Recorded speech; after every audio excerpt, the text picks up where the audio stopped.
The sun hung low over the cracked asphalt of Elmwood Street, casting long shadows that stretched like accusing fingers across the empty playground. It was one of those forgotten corners of the city where chain-link fences rattled in the wind and the air smelled of rust and distant rain. 8-year-old Tommy huddled against the rusted slide, his small frame shaking as 3 older boys circled him like wolves. They were teenagers, all sharp elbows and sneers, their faces twisted with the kind of cruelty that comes easy when no one's watching.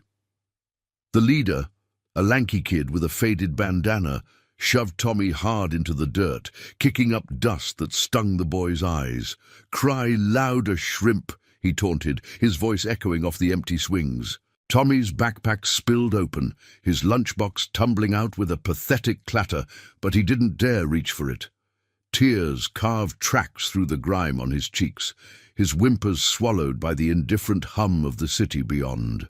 From the edge of the lot, hidden behind a cluster of overgrown weeds, an old pickup truck idled, its engine a low growl. Inside, behind the wheel, sat Marcus Hale, a man whose life had been etched by the roar of motorcycles and the weight of promises long buried. At 42, Marcus carried the scars of a different kind of battlefield, faded tattoos snaking up his arms from his days in the service, a limp from a crash that took his brother, and eyes that had seen too much betrayal to trust easily. He wasn't supposed to be here, not in this run-down neighborhood on the outskirts of Havenbrook, but a wrong turn after a supply run had led him straight to this scene. His calloused hands tightened on the steering wheel, knuckles whitening as he watched the bullies close in tighter. Tommy's cries pierced the air, a sound that tugged at something deep in Marcus's chest, a memory of his own childhood, lost in the shuffle of a broken home before the road became his only family.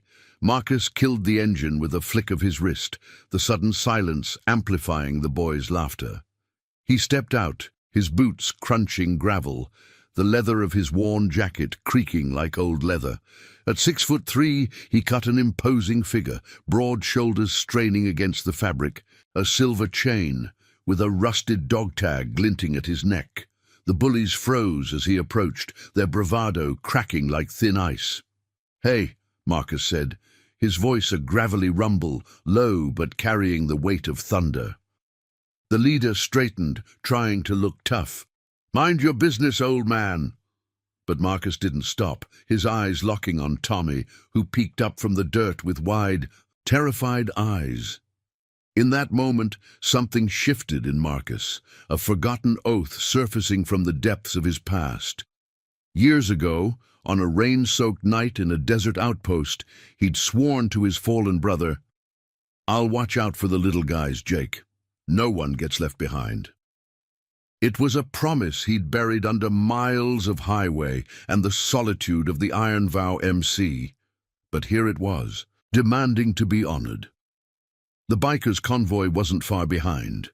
Marcus had made one call from his truck, his voice steady as he spoke into the battered phone. "It's Hale. Got a kid in trouble. Elmwood Playground. Bring the brothers." The line had crackled with affirmation. No questions, just the unspoken bond of men who'd ridden through fire together. Now, as the first rumble echoed down the street, the bullies scattered like leaves in a storm. A line of motorcycles crested the hill, chrome flashing in the dying light, engines harmonizing in a symphony of power and purpose. 200 strong they were, the Iron Vow, a brotherhood forged in the aftermath of war, their cuts emblazoned with the emblem of a chained fist breaking free. They weren't outlaws. They were guardians, veterans who traded uniforms for leathers, carrying the weight of lost comrades in every mile they rode. Marcus knelt beside Tommy, his large hand gentle as he helped the boy to his feet. "You're safe now, kid," he murmured, brushing dirt from the boy's shoulder. Tommy clutched his lunchbox like a shield, staring up at this stranger with a mix of fear and awe. The lead biker, a grizzled veteran named Elias, pulled up first, his bike kicking up dust as he dismounted. "What have we got?" Elias asked, scanning the scene with eyes sharpened by too many patrols. Marcus stood, clapping a hand on Tommy's back. Bullies thought they owned the playground, but we own the road and the right to protect what's good. The boy looked from Marcus to the sea of bikes now filling the street, engines idling like patient beasts. For the first time, a spark of hope lit his face, cutting through the fear. As the sun dipped below the horizon, painting the sky in streaks of orange and purple, the convoy formed a protective circle around the playground. Word had spread through the brotherhood like wildfire, texts pinging from phone to phone, pulling riders from garages and diners across the county. They weren't here for glory. This was about the promise, the one that bound them tighter than blood.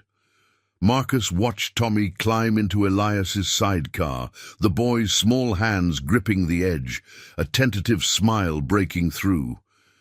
But beneath the triumph, Marcus felt the stirrings of something larger. Tommy wasn't just any kid. A quick glance at the boy's backpack revealed a faded photo spilling out, a single mother, weary-eyed, and a note scribbled in hasty ink. "If anything happens, call this number." The address led back to a name Marcus recognized from old whispers in the wind, a family tied to the same corruption that had shattered his own years ago. The street transformed under the biker's presence, the air thick with the scent of exhaust and resolve. Headlights pierced the gathering dusk, casting beams that danced across determined faces. Marcus mounted his own bike, a black beast with scars matching his own, and revved the engine. The roar united them, a chorus of loyalty echoing into the night. Tommy's mother, Sarah, would get the call soon, not from fear, but from salvation. But as the convoy rolled out, Marcus's mind raced ahead. This wasn't the end. It was the beginning of a ride that would unearth secrets buried deeper than desert sand, testing the Iron Vow's honor against shadows from his past. The little boy's rescue had awakened the promise, and now, 200 bikes strong, they would ride until justice rolled like thunder. The convoy thundered through the twilight streets of Havenbrook, a river of chrome and leather carving through the urban sprawl like a vein pulsing with purpose. Marcus Hale rode at the front, his bike's engine a steady growl that matched the knot tightening in his gut. Tommy clung to the sidecar of Elias's machine just behind him, the boy's wide eyes reflecting the blur of passing streetlights. The air whipped past, carrying the sharp tang of cooling exhaust and the faint earthy scent of the river winding alongside the road. 200 riders stretched out in formation, their silhouettes merging with the fading horizon, a wall of resolve against the encroaching night. This wasn't just a rescue. It was a reckoning, the kind that stirred old ghosts Marcus had long tried to outrun. They pulled up to a weathered apartment block on the edge of town, its brick facade scarred by years of neglect, windows glowing faintly like wary eyes. The building squatted under a canopy of sagging power lines, the hum of fluorescent buzzers cutting through the settling rumble of engines. Marcus dismounted first, his boots hitting the pavement with a solid thud that echoed his resolve. Elias helped Tommy out, the boy rubbing his arms as if shaking off the chill of the playground dust. "This your place, kid?" Marcus asked, his voice low, scanning the shadowed doorways. Tommy nodded, pointing to a door on the ground floor marked with peeling blue paint. "Mum's inside. She works late." But there was a hesitation in his voice, a flicker of something unspoken that made Marcus's instincts sharpen. As the bikers formed a loose perimeter, their presence drawing curious glances from upper windows, Marcus knocked, 3 firm raps that reverberated like a judge's gavel. The door creaked open after a moment, revealing Sarah Klein, Tommy's mother. She was in her early 30s, her face lined with the quiet exhaustion of double shifts at the local diner. Dark hair pulled back in a hasty ponytail, her eyes, a stormy grey, widened at the sight of the sea of leather-clad figures, then softened with relief as they landed on her son. "Tommy! Oh, God!" she whispered, pulling him into a fierce hug, her apron still dusted with flour from the evening rush. The scent of fresh bread and faint perfume clung to her, a fragile warmth amid the night's chill. Tommy buried his face in her shoulder, mumbling about the playground, the bullies, the stranger who came like a storm. Sarah straightened, wiping her hands on her jeans, her gaze shifting to Marcus. "Who are you? What happened?" Her tone held a mix of gratitude and wariness, the kind honed by a life where help often came with strings. Marcus removed his helmet, revealing close-cropped hair streaked with silver and a jaw set like carved stone. "Name's Marcus Hale. Found your boy cornered by some punks. Made a call," my brothers answered. He nodded toward the bikes where Elias and the others stood sentinel, their faces illuminated by the soft glow of cigarette embers. Sarah's expression tightened, a shadow crossing her features as she glanced at the photo still peeking from Tommy's backpack, the one Marcus had spotted earlier. It was an old snapshot, edges frayed, showing her with a younger man whose face tugged at Marcus's memory like a half-forgotten dream. Inside the cramped living room, the air was thick with the aroma of simmering stew and the faint mustiness of thrift store furniture. Sarah poured coffee into mismatched mugs, her hands trembling slightly as she sat across from Marcus on a sagging couch. Tommy hovered nearby, munching on a cookie she'd pulled from the counter, his earlier fear melting into the safety of home. "I can't thank you enough," Sarah said, her voice steadying. "Tommy's dad. He left years ago. It's just us, and the neighborhood's gotten rough. Those boys, they're from the Crest gang, kids running errands for bigger trouble." She paused, stirring her coffee absently, the steam rising like unspoken worries. Marcus leaned forward, the dog tag at his neck catching the lamplight. "Crest? I've heard whispers. Tied to the old mill corruption, the kind that chews up families like yours." The words hung heavy, pulling at threads Marcus hadn't expected to unravel so soon. Years back, before the iron vow had become his anchor, he'd crossed paths with a man named Harlan Klein, Sarah's husband, Tommy's father. Harlan had been a fellow soldier, a quiet grunt with a laugh that cut through the desert nights. They'd shared a foxhole once, swapping stories of home under starlit skies, and Marcus had made a vow then, if anything happened to Harlan's kin, he'd step in.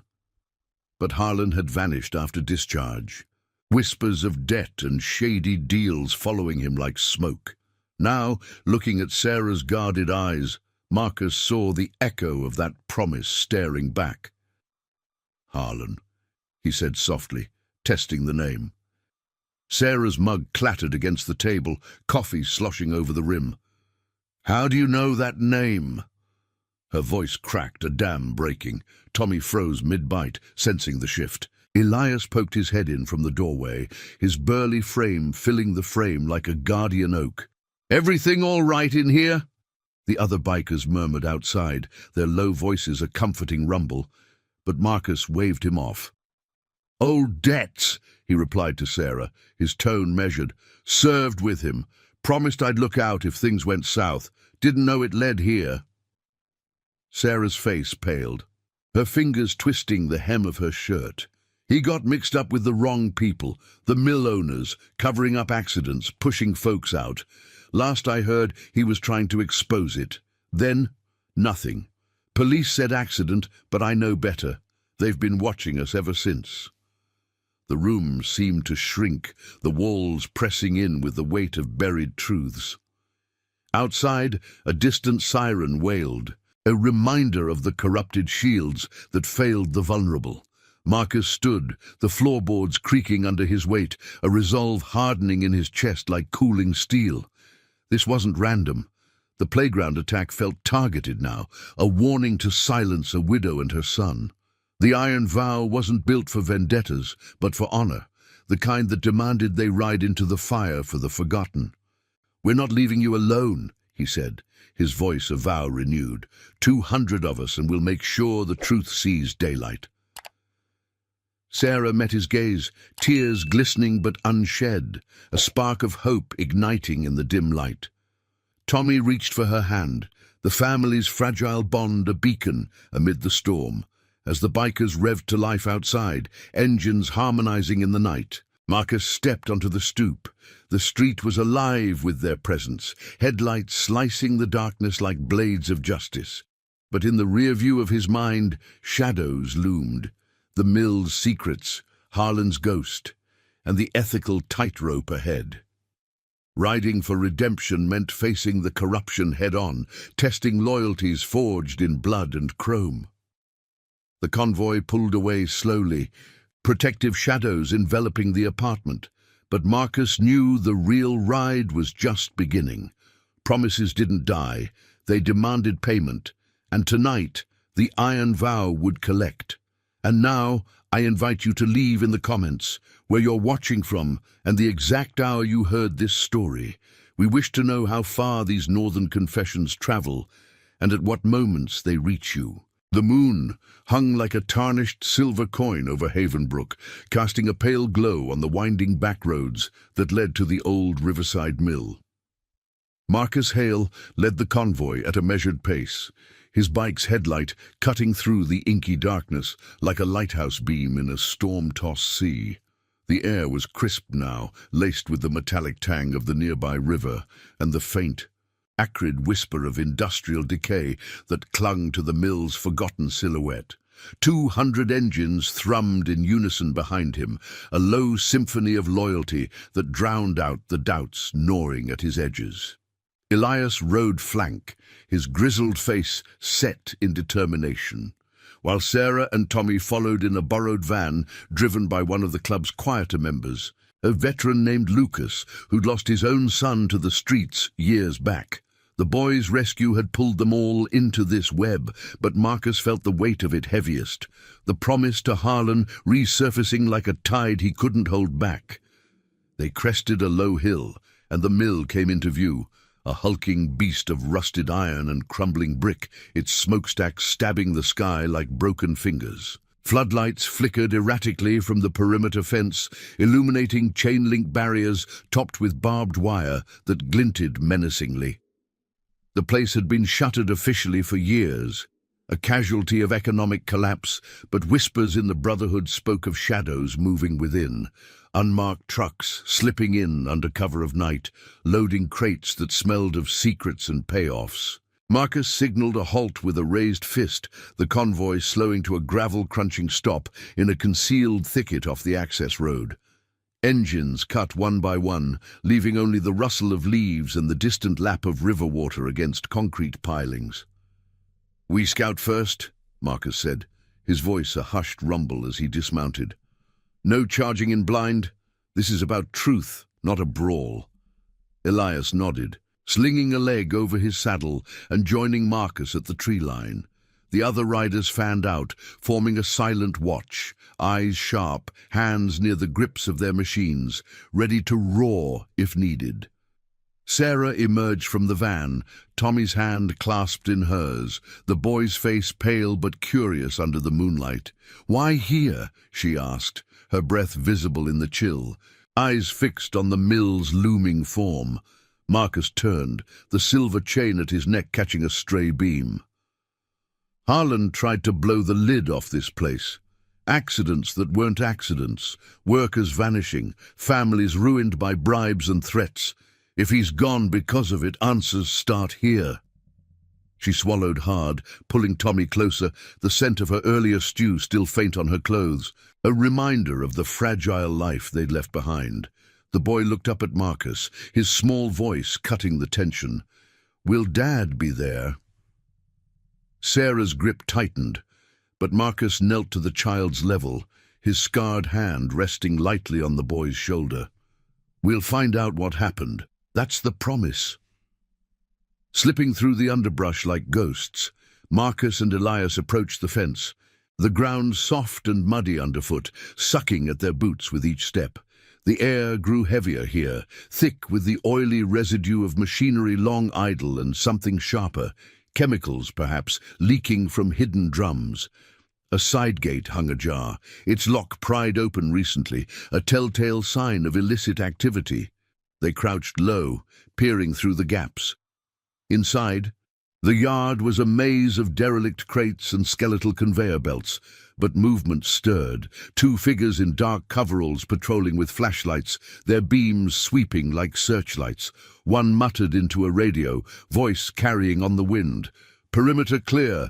Boss says keep it tight. No loose ends tonight." Marcus's jaw clenched. This was no abandoned ruin. It was a nerve center for the corruption Sarah had hinted at, the kind that poisoned Havenbrook from the roots. A sudden crackle from Elias's pocket radio broke the silence. One of the outer riders spotting headlights approaching from the main road. Trouble inbound, looks official, squad cars. Marcus cursed under his breath, the word lost in the night's hush. Corruption's long arm, reaching even here. They retreated swiftly, melting back into the shadows as the convoy stirred to life, but not before Marcus spotted it, a faded emblem on one of the crates, half obscured by grime. A chained fist, eerily similar to the Iron Vow's own, but twisted, inverted, a mockery, or worse, a connection from the past. His mind raced to Harlan's last letters, smuggled from the front. Warnings about a network preying on veterans, luring them into debts, with false promises of work at places like this mill. Back at the thicket, the group regrouped under the van's dim interior light. Sarah's face was ashen, her fingers tracing the photo in Tommy's backpack, the one of Harlan, smiling in fatigues, oblivious to the storm ahead. "He worked security here after the service," she confessed, voice barely above a whisper. "Said he saw things, cover-ups for spills that sickened kids downstream, bribes to silence families. He wanted out, but they threatened us. That's why he vanished." Tommy huddled against her, the weight of words too big for his small world. Marcus paced, the mud caking his boots, his mind a whirlwind of ethical storms. Ride in now, and they risked becoming the villains. Wait, and the shadows deepened. Elias clapped a hand on his shoulder, the older man's eyes steady.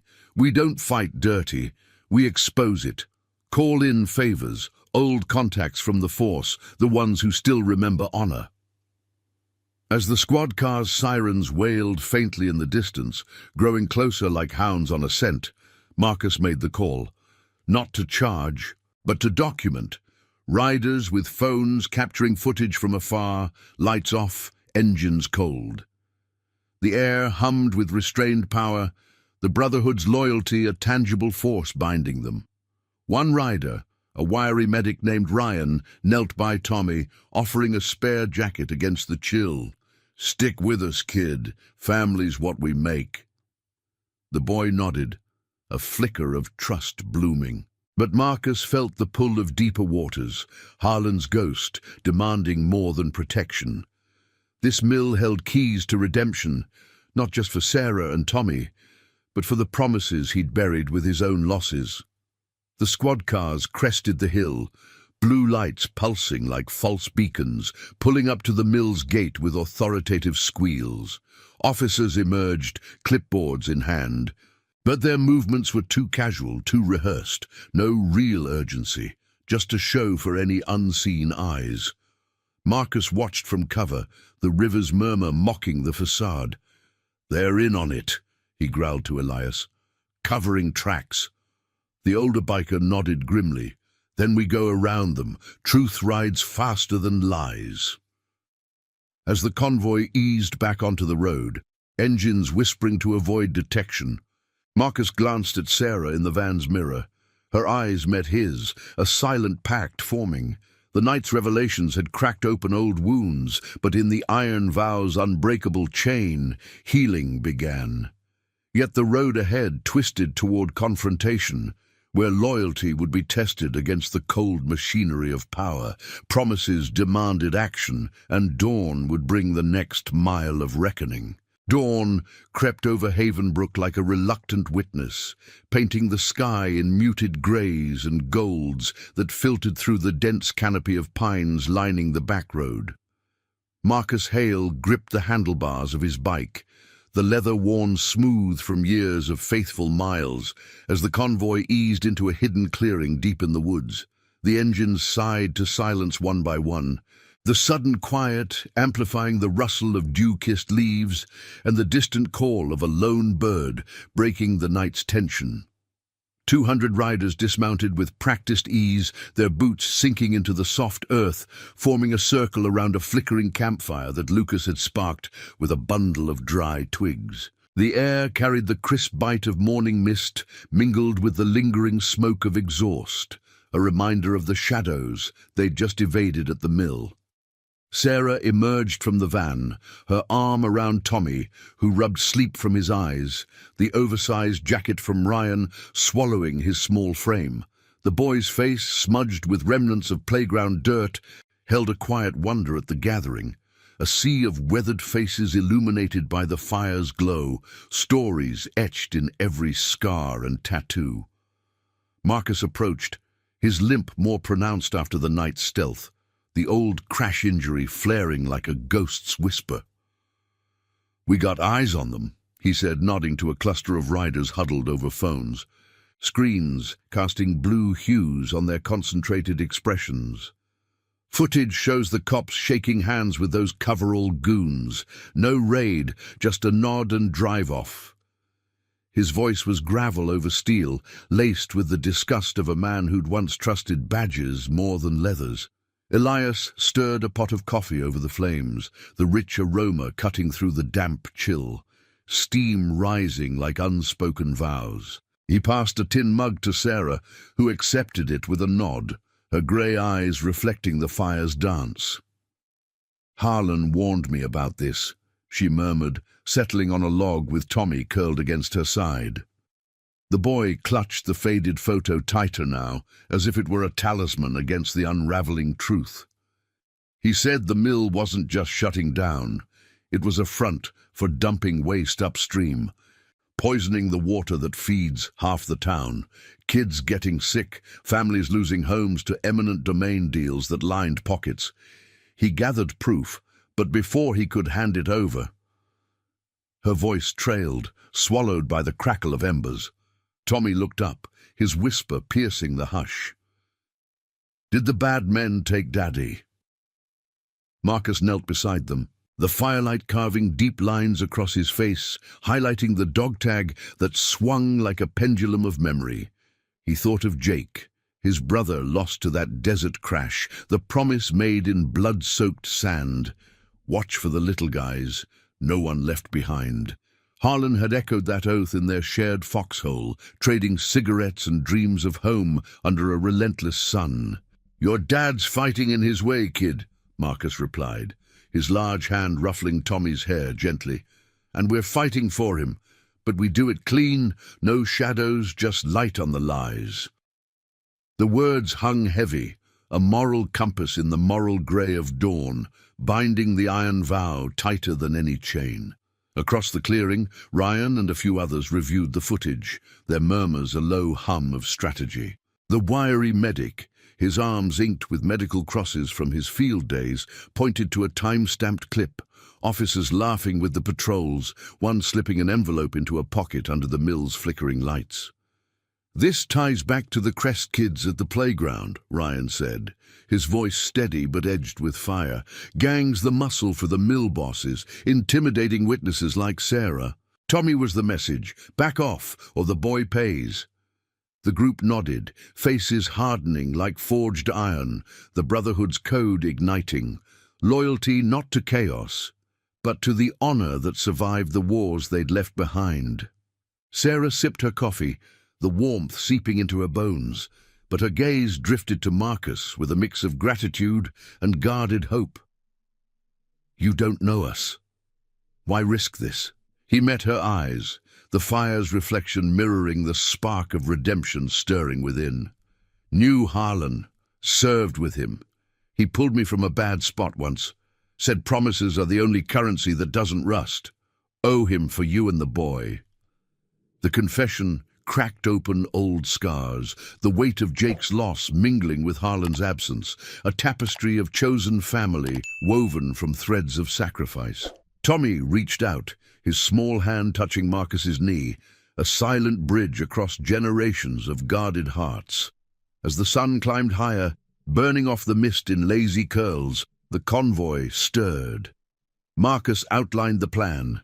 Split into teams, one to deliver the footage anonymously to a trusted reporter in the next town, another to shadow Sarah and Tommy back home with rotating watches. No direct confrontation yet. That would come when the truth broke free, poetic justice rolling in like a tide. Elias clapped Marcus on the back, his grizzled laugh cutting the tension. "Riding for the ghosts keeps us alive, brother." The riders mounted up, engines coughing to life in a staggered roar that echoed through the woods, scattering birds into the sky. But as they rolled out, a shadow flickered in Marcus's periphery, a lone motorcycle trailing at a distance, its rider cloaked in the morning haze. Not one of theirs. Instinct prickled his skin, the scent of river mud and deceit still fresh. He signaled Elias with a subtle hand gesture, the convoy tightening formation like a shield wall. Sarah's van slotted in the middle, Tommy waving from the window with a newfound grin, the fear from the playground fading under the thunder of guardians. Yet Marcus's mind raced ahead, the inverted emblem on the crate, Harlan's warnings, the cop's complicity, it all pointed to a web spun deeper than the mill's foundations, ensnaring veterans like him in cycles of silence. The road twisted toward Havenbrook, sunlight glinting off chrome like promises etched in metal. Marcus felt the pull of the ethical storm brewing. Expose the corruption without becoming it. Honor the vow without spilling blood. The Iron Vow rode as one, a family forged in fire, their loyalty the unyielding force against the machine of lies. But the trailing shadow lingered, a harbinger of tests to come, where redemption demanded more than miles. Dawn had brought clarity, but the day would test their souls, one turn at a time. If this story is touching your heart, hit that like button to show your support and help spread these tales of honor and redemption.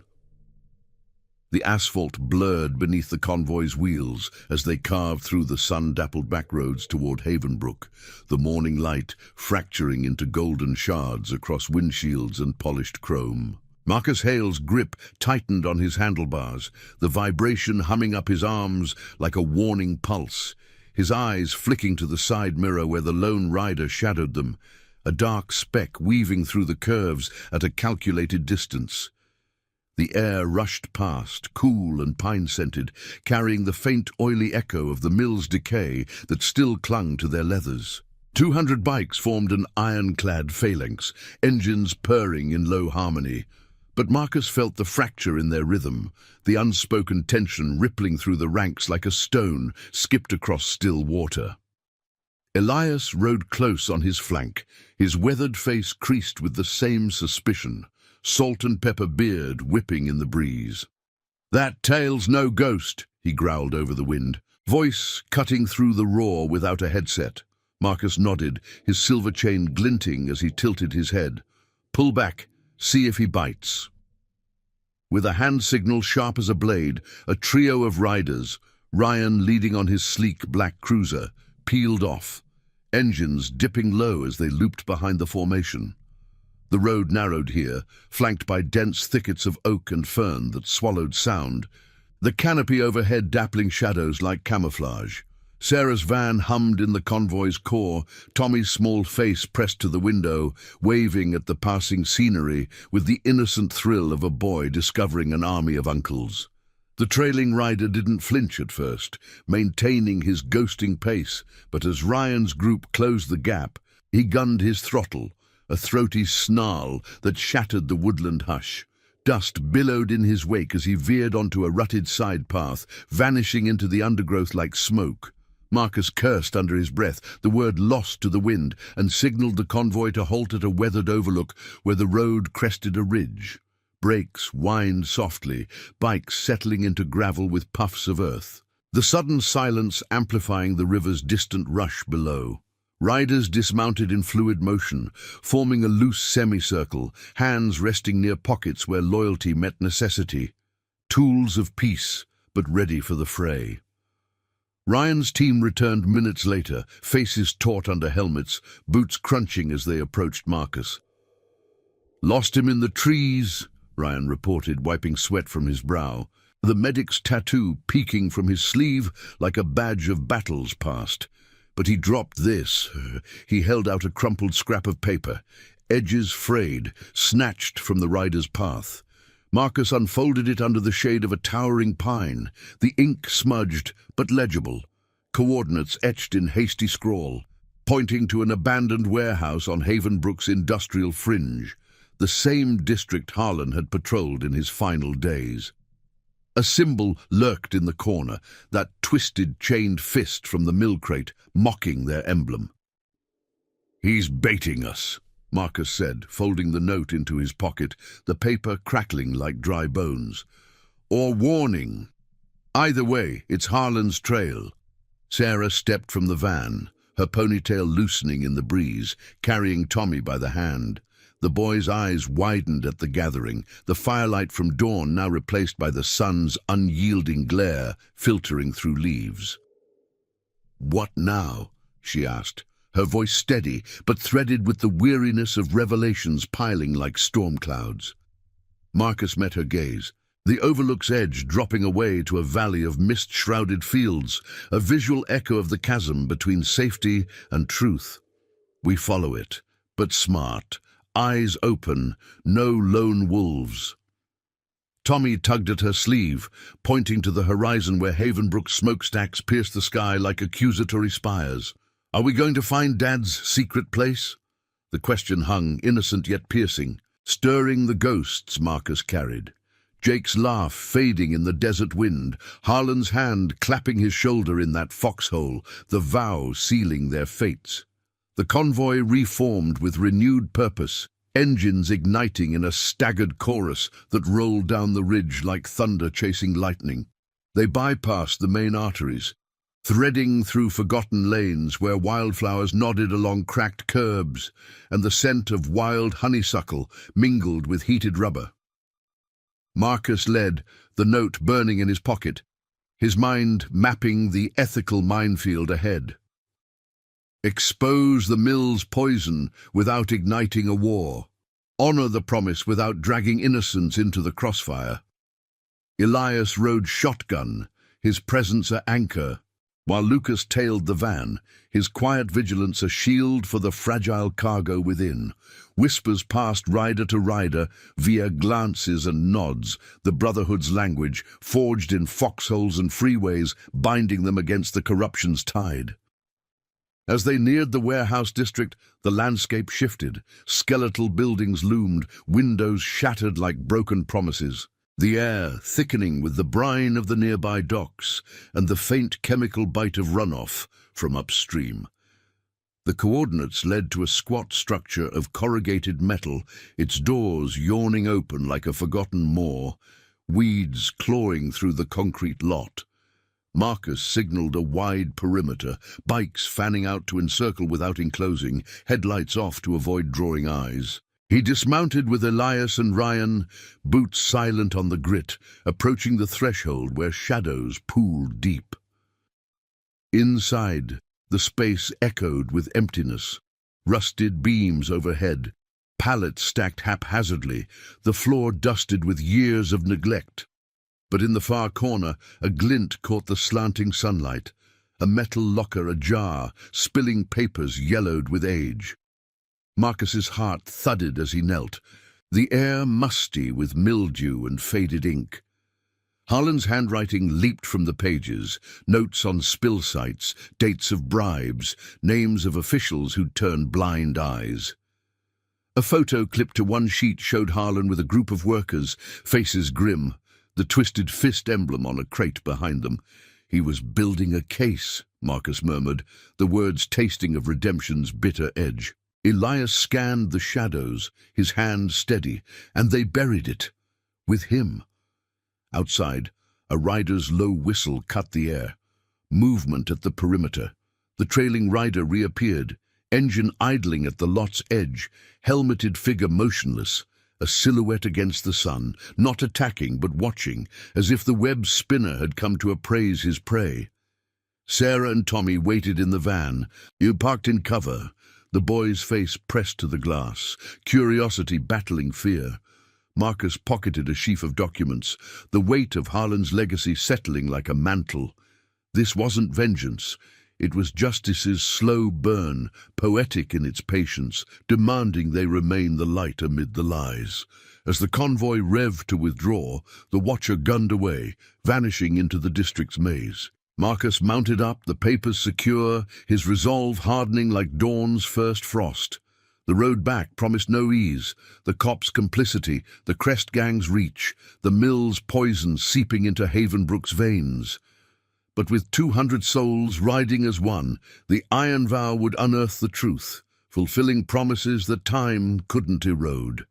The warehouse faded in the mirrors, but its secrets rode with them, pulling toward the confrontation where loyalty would forge or fracture them all. The sun climbed mercilessly over Havenbrook's industrial sprawl, turning the air into a shimmering haze that distorted the horizon like a fever dream. Marcus Hale throttled his bike harder. The engine's growl a counterpoint to the storm, brewing in his chest as the convoy sliced through the midday traffic. The sheaf of Harlan's documents pressed against his ribs inside his jacket, their edges sharp as accusations, the faint scent of aged paper mingling with the hot asphalt rising in waves. 200 riders flanked him in disciplined waves, chrome catching the light in blinding flashes. But Marcus's focus narrowed to the rearview mirror, empty now, the watcher gone, yet his presence lingered like a chill draft in summer. The road hummed beneath them, tires whispering over seams in the pavement, carrying them toward the heart of the city, where truths waited to fracture or forge. They converged on the Iron Vow's safehouse, a nondescript garage on the outskirts disguised as a mechanic's shop, its roll-up door scarred from years of comings and goings. The air inside was thick with the oily tang of motor oil and the comforting bite of fresh brewed coffee from a battered percolator. Engines fell silent as the bikes filed in, riders dismounting with the quiet efficiency of men who'd danced this routine in darker times. Sarah guided Tommy from the van, the boy's steps tentative on the concrete floor, his eyes darting to the array of tools and half-rebuilt Harleys lining the walls like silent sentinels. The space felt alive with purpose, fluorescent bulbs buzzing overhead, casting long shadows that danced with the flicker of a welding torch in the corner. Marcus spread the documents across a scarred workbench, the papers unfurling like a map to buried sins. Harlan's script was tight, urgent, notes on toxic spills leaching into the river, dates aligning with clusters of illnesses in downstream neighborhoods, lists of names, mill owners, council members, even a badge number matching one of the cops from the night before. Elias leaned in, his calloused finger tracing a ledger entry, the scent of his pipe tobacco curling up like a question mark. He had proof of payoffs, thousands funneled through shell companies to silence families. This ties the Crest punks directly. They were the enforcers, shaking down anyone who sniffed too close. Ryan hovered nearby, his medic's instincts kicking in as he scanned reports of unexplained fevers in kids Tommy's age, his face hardening like quenched steel. Sarah stood at the edge, Tommy perched on a stool beside her, clutching a bottle of water that beaded with condensation. The boy's small fingers toyed with the label, peeling it in anxious strips, but his gaze fixed on the papers with a child's unfiltered curiosity. "Daddy wrote that?" he asked, voice soft as the hum of a distant fan. Marcus nodded, pulling a chair close, the metal scraping like a reluctant confession. "Yeah, kid, he was trying to fix things for you, for everyone." Harlan's photo lay atop the pile, his smile faded but defiant, eyes echoing the same stormy grey as Sarah's. She reached for it, her hand trembling slightly, the warmth of the garage doing little to chase the chill of memory. "He left one night, said he had to end it. I begged him not to go alone." Her words hung, a thread pulling at the room's tension, the air heavy with the unspoken grief of promises broken by absence. Outside, the perimeter riders kept watch, their boots pacing the gravel lot, the faint crackle of radios linking them like veins in a living organism. Lucas joined the group, his quiet frame slipping in with a tray of sandwiches wrapped in wax paper, the savory aroma of ham and mustard cutting through the mechanical musk. "Eat," he urged, his voice a low rumble honed by years of loss. "Can't ride on empty vows." Tommy took one, nibbling tentatively, the normalcy a fragile anchor amid the unfolding storm. Marcus watched the boy, seeing echoes of his own younger self, lost in a world too big before the road and the brotherhood became his compass. The promise to Jake resurfaced, intertwined now with Harlan's. Protect the vulnerable, stand against the tide of indifference. But this web was knotted tight, the corruption's roots feeding on the very loyalty that bound men like them. A sudden buzz from Elias's phone shattered the moment, the screen lighting his face in harsh blue. "Reporter's got the footage, says it's gold, but the mill's got pull. Cops are circling, calling it a biker disturbance, to discredit us." Marcus's jaw set, the dog tag at his neck suddenly heavy, cool against his skin, the ethical razor edged closer. Release everything now. And they risked Harlan's evidence being buried under smears. Hold back, and the poison spread further. Sarah's eyes met his, a spark of resolve mirroring his own. "He trusted men like you," she said, her voice gaining steel. "Finish what he started." Tommy slid off the stool, standing tall for his size, and placed a hand on the photo. "For Daddy." The gesture pierced Marcus. A quiet vow sealing the pact, the garage's walls seeming to lean in with the weight of chosen family. As the afternoon waned, shadows lengthening across the workbench, the group plotted in hushed tones.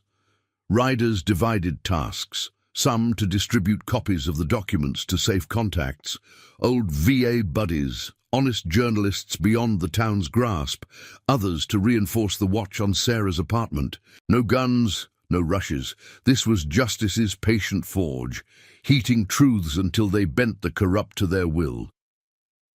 Ryan bandaged a minor scrape on Tommy's knee from the van ride, his gentle touch a reminder of the lives they'd all patched together.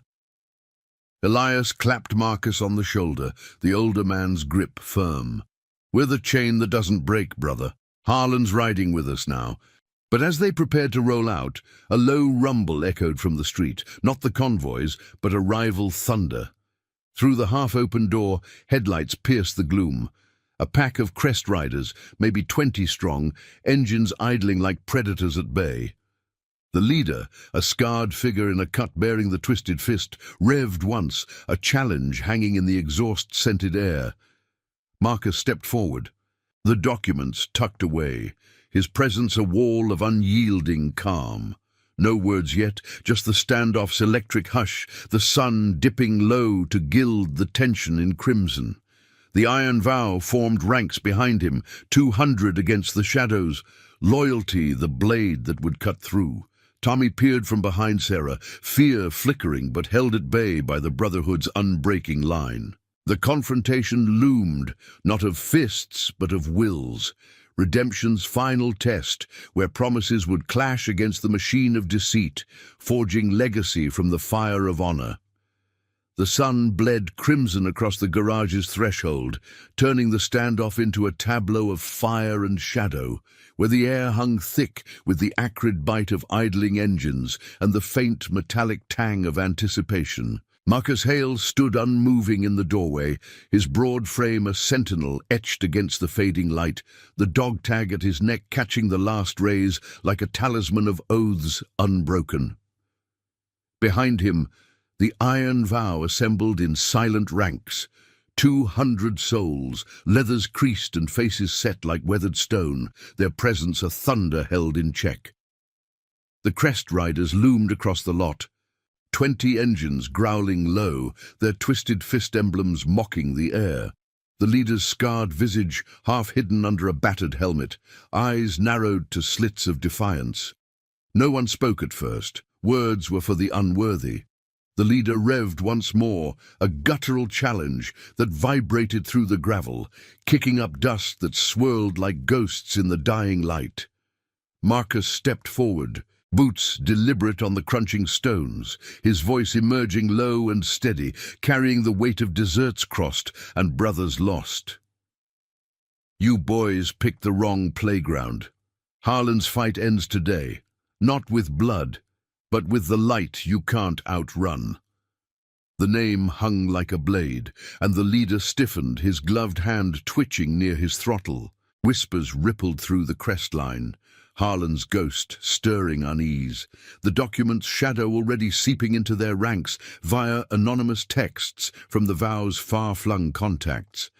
Sarah clutched Tommy close inside the garage, the boy's small chest rising and falling in rhythm with her own. The savoury remnants of sandwiches forgotten on the workbench. The fluorescent hum overhead seemed louder now, a counterpoint to the tension coiling outside, while Elias flanked Marcus, his grizzled form a pillar of quiet fury. Ryan and Lucas held the flanks, their eyes scanning for the first false move. The Brotherhood's bond, a living shield woven from shared scars and silent pacts. The leader dismounted slowly, his boots hitting the ground with a thud that echoed like a gavel, removing his helmet to reveal a face crisscrossed by old wounds, another veteran, twisted by the same wars that forged the vow, but pulled into the mill's venomous web.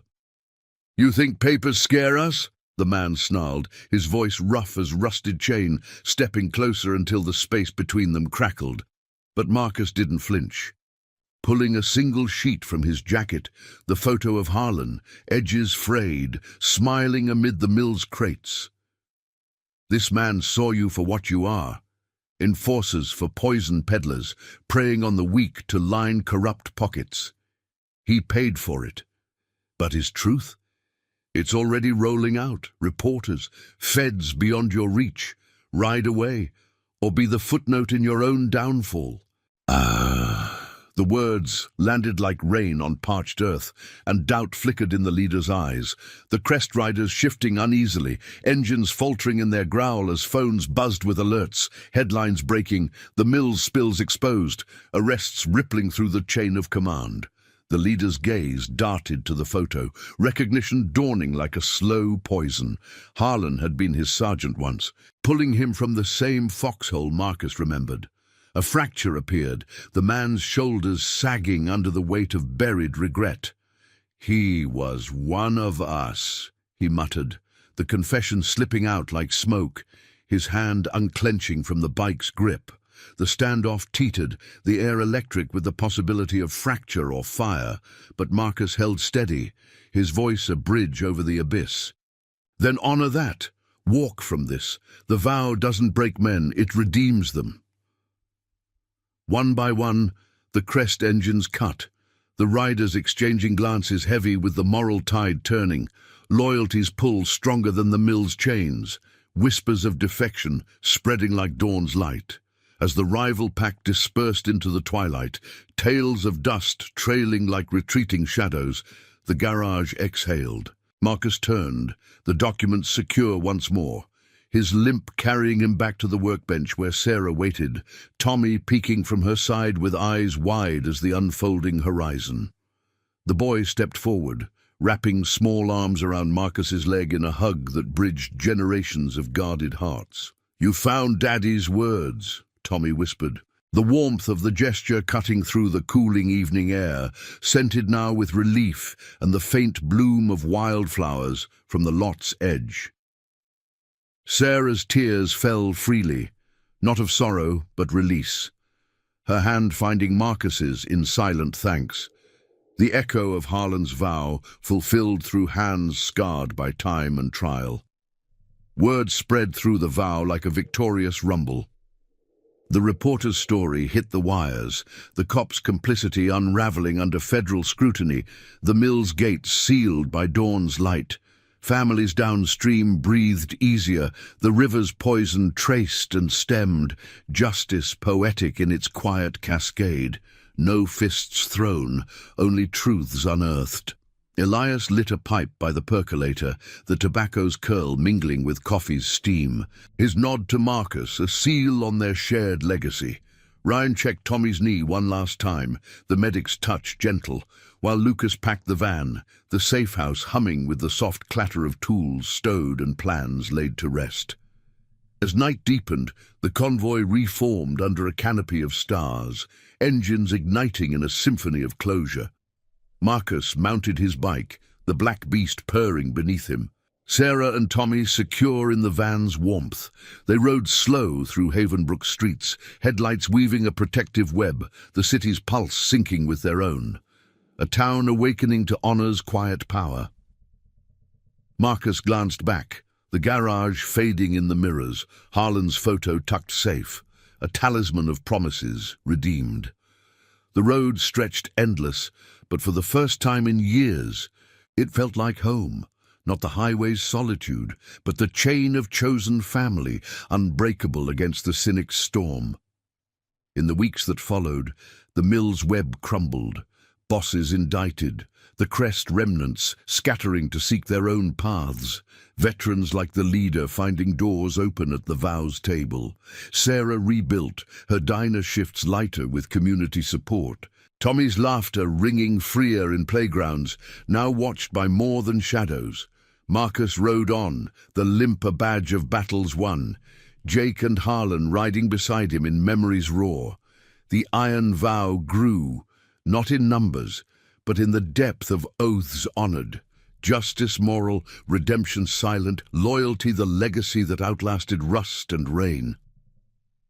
And in Havenbrook's heart, a little boy learned that heroes came on two wheels, fulfilling whispers from the past, with thunder that changed everything. Thank you for riding with us through this tale of unbreakable promises and chosen family. If it touched your soul, please subscribe for more stories of quiet courage and moral fire. We'll see you on the next road.